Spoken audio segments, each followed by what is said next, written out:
Vamos lá, molecada, bora trocar uma ideia sobre esta vitória do Barcelona 4-1 para cima do Espanhol neste sábado, 31ª rodada de La Liga, e o provérbio a ser utilizado talvez seja um olho no peixe e outro no gato. Obviamente que a cabeça do torcedor do Barcelona nesse momento está a milhão, né?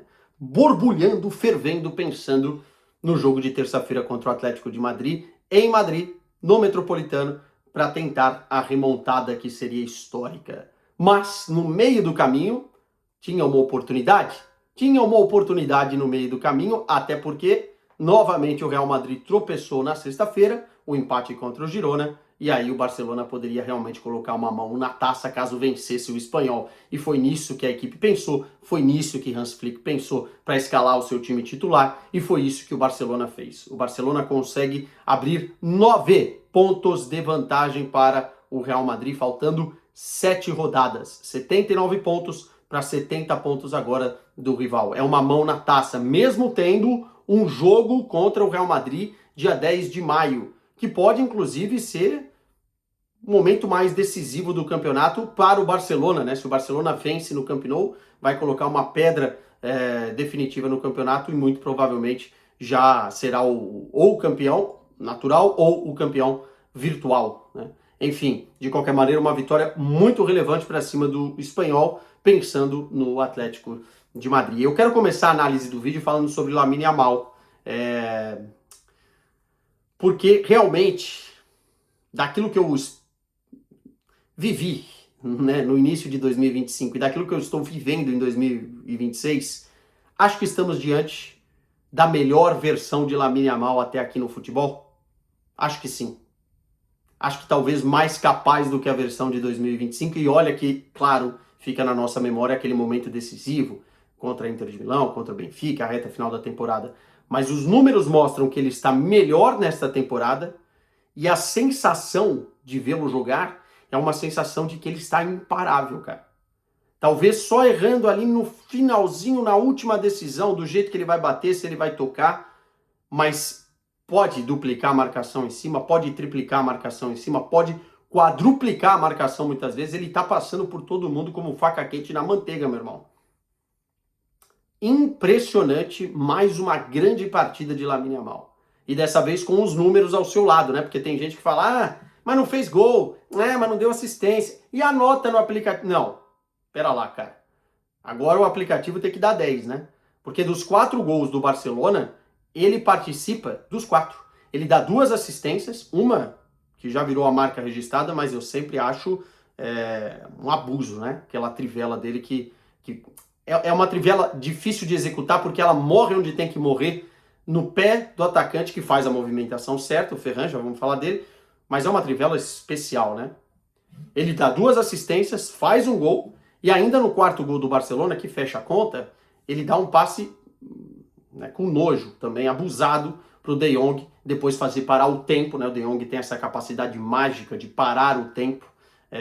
Parece que as coisas estão acontecendo ao redor dele, ele está ali tranquilo tomando um chazinho no horário holandês e dá o passe para o Rashford fazer o quarto gol do Barcelona. Mas o Lamine, cara, ligou o modo impossível de parar, né? E para mim é a melhor versão que eu já vi de Lamine Yamal. E olha que ele tem 18 anos, foi o 100º jogo dele por La Liga, e ele chegou a esse momento da temporada às 40 participações em gols, tá? Porque agora com esse gol são 22 gols e 18 assistências, com as 2 assistências contabilizadas hoje. Com a camisa do Barcelona. É muita coisa. Já são números mais expressivos no geral do que a temporada passada, e provavelmente ele passará números de assistências também da temporada passada. Se eu não estou enganado, foram 21 assistências na temporada passada, ele já tem 18. Ou seja, a influência do Lamine Yamal no time, ela é incrível hoje, cara. Incrível. Assim. E parece, tá, que a equipe começa a encontrar caminhos para jogar sem o Rafinha. Eu disse no Melhor Futebol do Mundo e repito aqui, o Barcelona, se quiser ser campeão da Champions, precisa saber jogar sem o Rafinha, porque o Rafinha não estará presente também numa eventual semifinal de Liga dos Campeões, e não vai estar presente na tentativa de remontada na próxima terça-feira. Mas o Lamine deu um passo adiante. né? Já no jogo contra o Atlético de Madrid, o melhor time em campo foi o Barcelona. E o melhor jogador em campo, talvez o Lamine Yamal, por tudo que fez na partida, né? Poderia ter tomado uma ou outra decisão ali, poderia ter tido uma sorte um pouquinho melhor em outro lugar, mas se ele mantiver esse nível, o nível de esperança do torcedor do Barcelona para o jogo contra o Atlético de Madrid vai subir.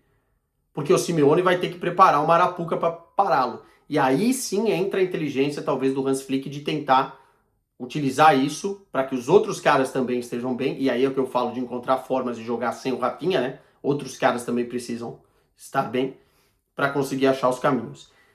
E nessa de estar bem, importante recuperação para alguns jogadores. O Hans Flick armou o esquema com um time um pouquinho diferente, um pouquinho mexido. O Rashford começou no banco de reservas. Eu gostei bastante da dinâmica de troca de posições entre o Gavi, num passinho à frente do jogo, né? Era o Eric Garcia e o Pedro, e o Gavi e o Firmin trocando de posição ali pelo lado esquerdo, né? Hora um, hora outro.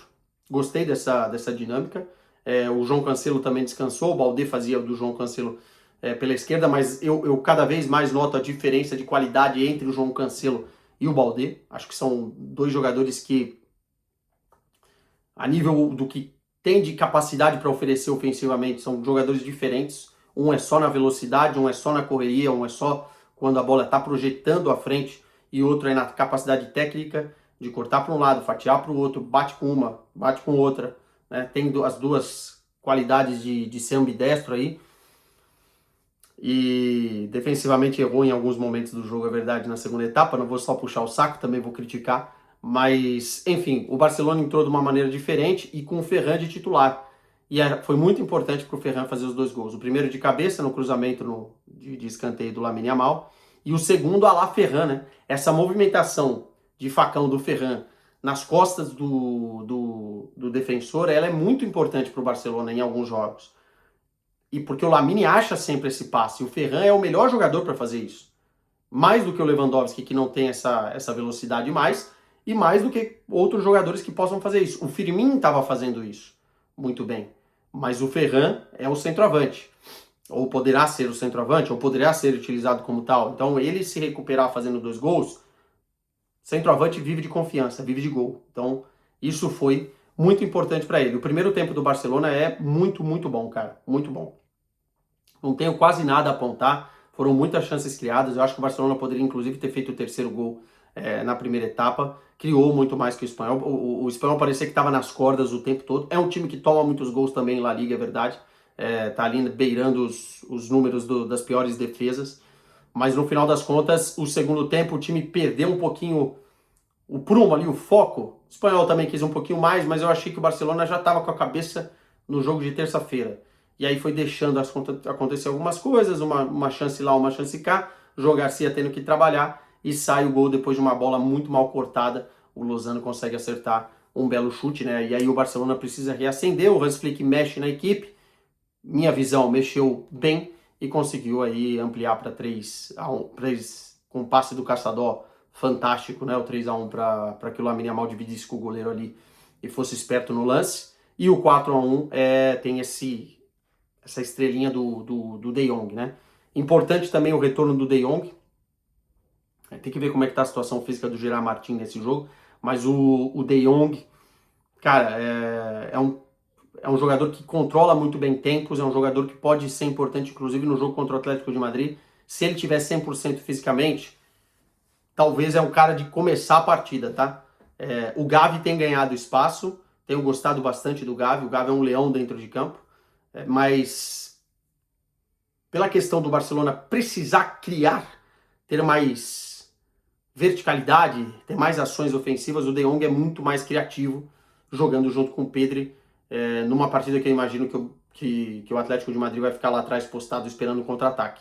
Então eu acho que o Barcelona tem que entrar com o que tem de melhor para criar soluções.